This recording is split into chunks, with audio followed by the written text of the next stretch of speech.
का फिर से एक बार स्वागत है। बताने आ गए हैं कुछ खास, तो बने रहिएगा हमारे साथ। आप सब थंबनेल में पढ़ लिए होंगे कि अभी जो भी भाई मनी मिराजी से मिलना चाह रहे हैं, ऑफिस पे आना चाह रहे हैं और मिलना चाह रहे हैं, तो अभी बिल्कुल अभी मत आइएगा, क्योंकि मनी मिराजी कहीं गए हैं। वो हम बताएंगे बाद में। चलिए सबसे पहले जान लेते हैं कि मनी मिराजी के छोटे भाई रियाज प्रेमी जी का आज एक टीजर आ चुका है, जिस वीडियो का नाम है कंजूस बाप। जी, कंजूस बाप। तो आप सब जाके देख सकते हैं रियाज प्रेमी ब्लॉग चैनल पर।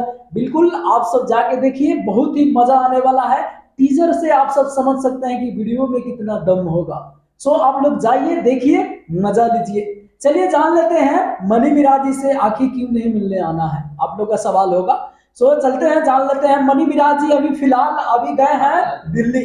जी, दिल्ली में गए हैं मनी मिराजी एल्बम शूटिंग करने के लिए। और आप सबको बता दें कि मनी मिराजी बिल्कुल अभी गए हुए हैं दिल्ली एल्बम शूटिंग करने के लिए। वहां पे लग रहा है कि 3 से 4 एल्बम शूटिंग होगा और बहुत जबरदस्त जबरदस्त गाना का शूटिंग होने वाला है। सो जैसे ही अपडेट मिलता है, वहाँ का क्या क्या अपडेट मिलता है, सभी अपडेट जो है आप सबको बताने की कोशिश करेंगे। आप लोग बने रहिएगा हमारे साथ।